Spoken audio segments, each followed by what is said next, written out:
আসসালামু আলাইকুম। সবার আগে বাছাই করা 10টি আন্তর্জাতিক খবর জানিয়ে দেব। প্রথমেই থাকছে শিরোনাম। তবে তার আগে অনুরোধ থাকবে ভিডিওটিতে একটি লাইক দিবেন।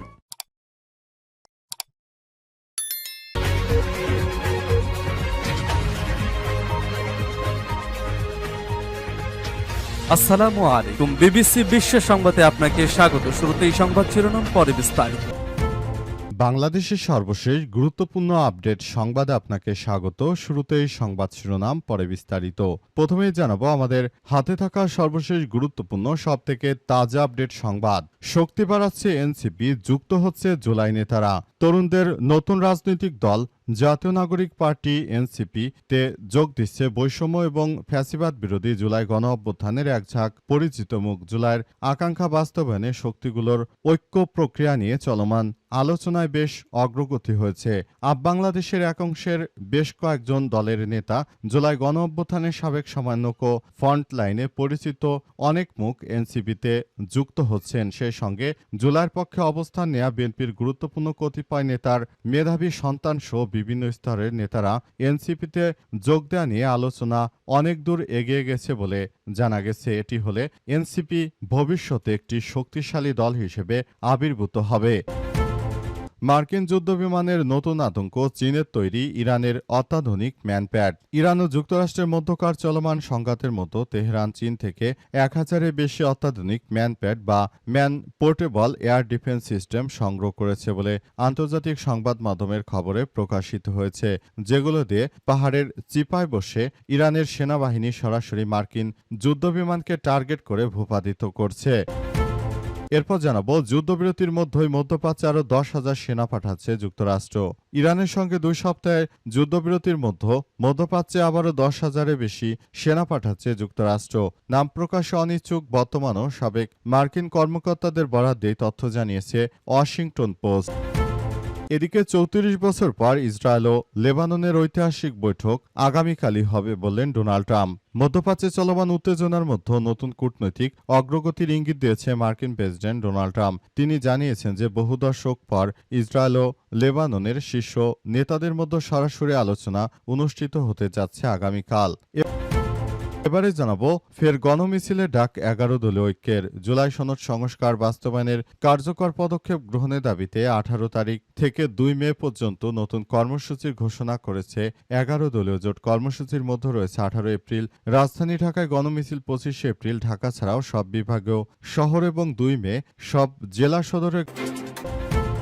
মার্কিন বিমানের নতুন আতঙ্ক, চীনের তৈরি ইরানের অত্যাধুনিক ম্যানপ্যাড। ইরান ও যুক্তরাষ্ট্রের মধ্যকার চলমান সংঘাতের মধ্যে তেহরান চীন থেকে 1000-এর বেশি অত্যাধুনিক ম্যানপ্যাড বা man portable air defence system সংগ্রহ করছে বলে আন্তর্জাতিক গণমাধ্যমে খবর প্রকাশিত হয়েছে। ফেব্রুয়ারিতে যুদ্ধ শুরুর পর থেকে ইরান ইতিমধ্যে বেশ কিছু মার্কিন যুদ্ধবিমান ভূপাতিত করেছে, যার মধ্যে F-15 এবং A-10 থান্ডারবোল্ট অন্যতম। যদিও চীন তেহরানকে অস্ত্র সরবরাহের বিষয়টি বারবার অস্বীকার করে আসছে, তবে শেষ পর্যন্ত এসব বিষয় মার্কিন গণমাধ্যম এসব বিষয় নিয়ে তারা কথা বলেছে এবং তারা কিছু বিষয়ে ক্লু দিয়েছে।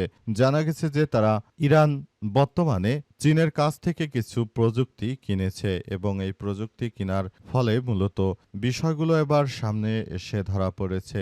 এই প্রযুক্তি দিয়ে মূলত মার্কিন যুক্তরাষ্ট্রের এই বিমানগুলোকে ভূপাতিত করেছে ইরানের বিপ্লবী গার্ড বাহিনীর সদস্যরা। তারা সবকিছু নিজেদের মতো করে নিয়ন্ত্রণের চেষ্টা চালিয়ে যাচ্ছে। পুরো মধ্যপ্রাচ্য জুড়ে যে ধরনের সংঘাতময় পরিস্থিতি এবং যে জটিলতার সৃষ্টি হচ্ছে, এর জন্য আসলে দখলদারেরা কোনোভাবে দায় এড়িয়ে যেতে পারে না। সবকিছু পরিস্থিতি নিয়মতান্ত্রিকভাবে করা হচ্ছে এবং পুরো মধ্যপ্রাচ্য জুড়ে এই সংঘাতময় পরিস্থিতি তীব্র থেকে তীব্র আকার ধারণ করছে। আমরা মনে করি যে এই সংঘাত কারো জন্যই ভালো হবে না। সংঘাত যত দ্রুততম সময়ের মধ্যে শেষ করা যায়, সেটি সবার জন্য একটি ভালো বিষয় বয়ে আনতে পারে। তাছাড়া সবার জন্য এটা অনেক ধ্বংসাত্মক একটি ব্যাপার হয়ে দাঁড়াবে। যুদ্ধবিরতির মধ্যে মধ্যপ্রাচ্যে আরও 10,000 সেনা পাঠাচ্ছে যুক্তরাষ্ট্র।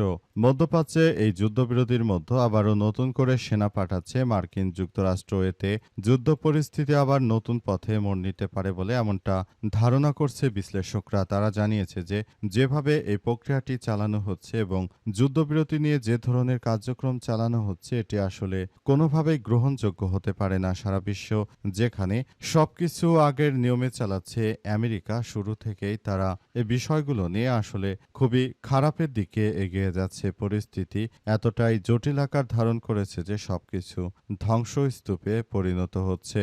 মধ্যপ্রাচ্য জুড়ে দখলদার ইসরায়েলি বাহিনী যে ধরনের কার্যক্রমগুলো চালিয়ে যাচ্ছে এটি ইরান কখনোই মেনে নেবে না। এজন্য ইরানের ইসলামী বিপ্লবী গার্ড বাহিনীর সদস্যরা তারা উক্ত বিষয় নিয়ে সবকিছু সুন্দরভাবে দেখভাল করছে এবং তারা এই বিষয়গুলোকে খুবই সুন্দরভাবে গড়ে তোলার মধ্য দিয়ে এগিয়ে যাচ্ছে এবং পরিস্থিতি আগের থেকে আরও ভয়াবহ আকার ধারণ করছে এবং সবকিছু নস্যাৎ করে দেওয়া হচ্ছে। মধ্যপ্রাচ্য জুড়ে জায়নবাদীরা যে ধরনের কার্যক্রম শুরু করেছে এটি কখনোই আসলে মেনে নিচ্ছে না ইরানের বিপ্লবী গার্ড বাহিনীর সদস্যরা। তারা ইহুদিবাদী ইসরায়েল এবং মার্কিন যুক্তরাষ্ট্রকে সেভাবে ধ্বংসস্তূপের নিচে ফেলে দেওয়ার চেষ্টা চালিয়ে যাচ্ছে এবং পরিস্থিতি আসলে থমথমে অবস্থা বিরাজ করছে এবং এই পরিস্থিতির মধ্য দিয়ে দখলদার বাহিনীকে একদম মাটির সঙ্গে মিশিয়ে দিচ্ছে ইরানের ইসলামী বিপ্লবী গার্ড বাহিনীর সদস্যরা। তারা উক্ত বিষয় নিয়ে খুবই জটিলভাবে সবকিছু করার চেষ্টা চালিয়ে যাচ্ছে এবং পরিস্থিতি সবার জন্য খুবই খারাপ আকার ধারণ করছে। খুব দ্রুততম সময়ের মধ্যে যুদ্ধ পরিস্থিতি আবারও পাল্টে যেতে পারে। ৭৪ বছর পর ইসরায়েল লেবাননের ঐতিহাসিক বৈঠক আগামীকালই হবে বলেন ডোনাল্ড ট্রাম্প। মধ্যপ্রাচ্যে চলমান উত্তেজনার মধ্যে নতুন কূটনৈতিক অগ্রগতির ইঙ্গিত দিয়েছেন মার্কিন প্রেসিডেন্ট ডোনাল্ড ট্রাম্প। তিনি ঘোষণা করেছেন যে দীর্ঘদিন পর এবারের যে যুদ্ধবিরতির বৈঠক হতে চলেছে এটি আসলে কখনোই কোনো খারাপের দিকে যাবে না, বরং সবকিছু ভালোর দিকে যাবে।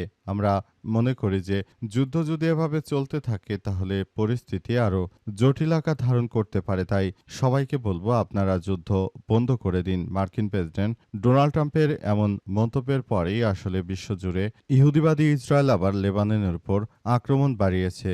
তারা জানে যে মার্কিন প্রেসিডেন্ট ডোনাল্ড ট্রাম্প তিনি যুদ্ধবিরতি করতে পারেন, সুতরাং এই বিষয়গুলো বিবেচনা করে মার্কিন যুক্তরাষ্ট্রের এই কথা বিবেচনা করে দখলদার ইসরায়েলি বাহিনী তারা লেবাননে আরও তীব্র বেগে আক্রমণ চালাচ্ছে। এর ফলে লেবাননে অসংখ্য মানুষ এখন মারা যাচ্ছে। দখলদার বাহিনী কোনো কিছুই করতে পারছে না। পুরো পরিস্থিতি তারা নিয়ন্ত্রণে নেওয়ার চেষ্টা চালিয়ে গেলেও তাদেরকে আসলে কোনোভাবেই ছাড় দেওয়া হচ্ছে না। পরিস্থিতি এতটাই জটিল আকার ধারণ করেছে যে পুরো বিশ্বজুড়ে দখলদার ইসরায়েলি বাহিনী আবারও ভয়াবহ পরিণতির দিকে চলে যাচ্ছে। দখলদারেরা চাইলেও নতুন কোনো কিছু করতে পারছে না। তাদেরকে যেখানেই পাওয়া যাচ্ছে সেখানেই কতল করছে ইরানের ইসলামী বিপ্লবী গার্ড বাহিনীর সদস্যরা এবং পুরো পরিস্থিতি এখন থমথমে অবস্থা বিরাজ করছে। আমরা মনে করি জায়নবাদীরা যে ধরনের কার্যক্রম শুরু করেছে এটা কোনোভাবেই মেনে নেওয়া যায় না। জায়নবাদীরা শুরু থেকেই তারা নিরীহ নাগরিকদের একদম ধ্বংসস্তূপে পরিণত করার যে পরিকল্পনা চালিয়ে যাচ্ছে সেটি আসলে কোনোভাবেই